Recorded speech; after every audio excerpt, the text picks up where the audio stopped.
Troisième question. Ici, on demande pour un prix P fixé, déterminer la quantité qui maximise le profit sur maximatique global. Donc, pour déterminer un maximum d'une fonction, on a deux étapes. Donc, la première étape, on va faire la condition du premier ordre. Donc, on va poser la dérivée du profit par rapport à la quantité égale à 0. Ça va nous permettre de déterminer un Q. Ce Q là sera un point candidat ou un point instrument ou le maximum considéré. Ensuite, on fait la dérivée second du profit par rapport à la quantité. Et on va montrer que cette dérivée là est négative. Une fois que cette dérivée est négative, ce Q là correspond à un maximum. Maintenant, si le Q il est unique, d'abord il est un maximum local. S'il est unique, on va conclure qu'il est global. S'il n'y a pas de plus petite valeur que ça. Donc allons-y.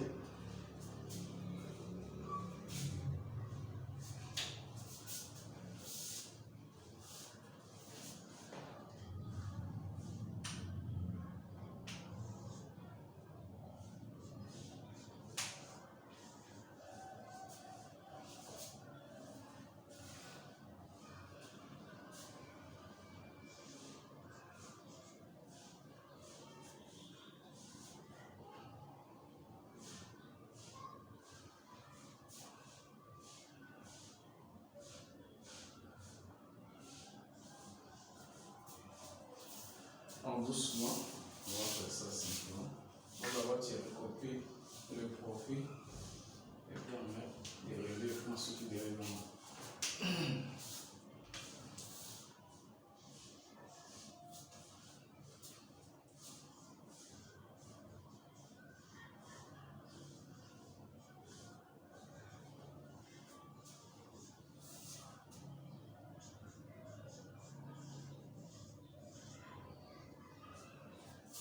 Ok, donc ça, tu dérives par rapport à Q.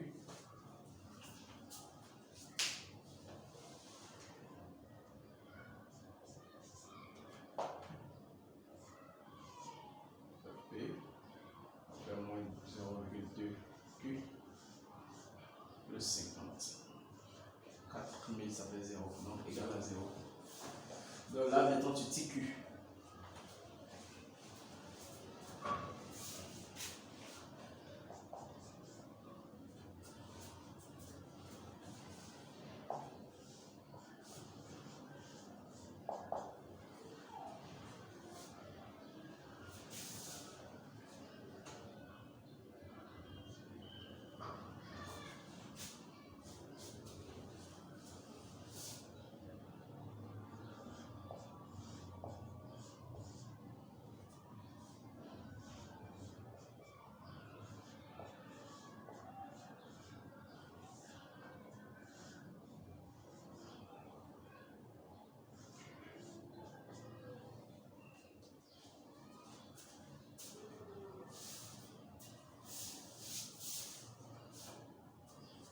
Donc, 50 divisé par 2, ça fait 25, 25 fois 10, ça fait 250.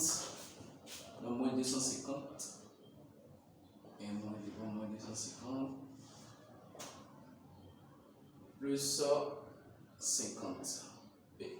Plus 5 P au moins. Voilà. Donc, ça c'est Q. Maintenant, on va passer à la condition, deuxième condition, on va vérifier si c'est un maximum ou un minimum. Donc, tu as fait dérivé second du profit. Donc, ce que tu as trouvé comme dérivé, tu dérives encore.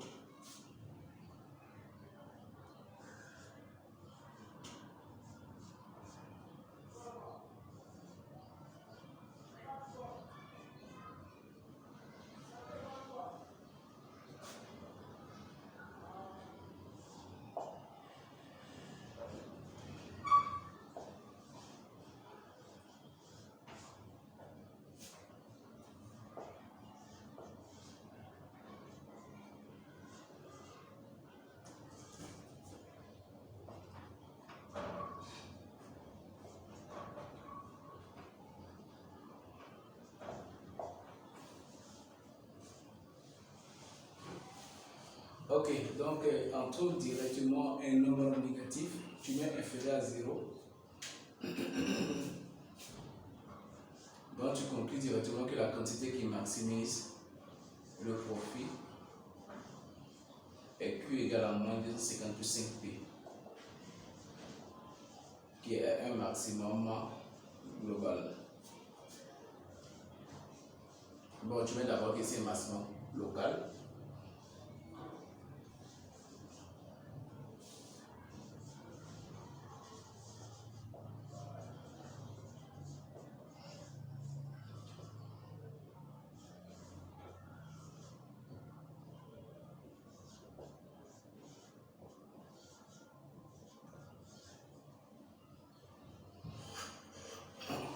Un maximum local.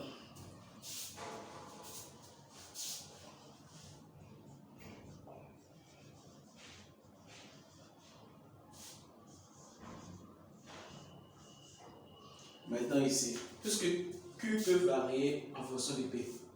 Donc puisque Q varie en fonction de P, c'est que le Q n'est pas unique. Donc s'il n'est pas unique, donc il ne peut pas être au global.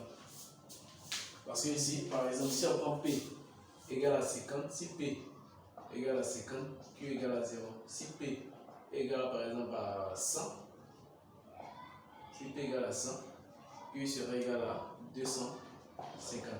Donc pour toutes les valeurs de P, que P va prendre, Q va prendre une valeur. Donc en fonction de P, on aura un maximum. Donc il n'est pas global, puisque il varie. Donc puisque cette quantité dépend de P, elle n'est pas globale.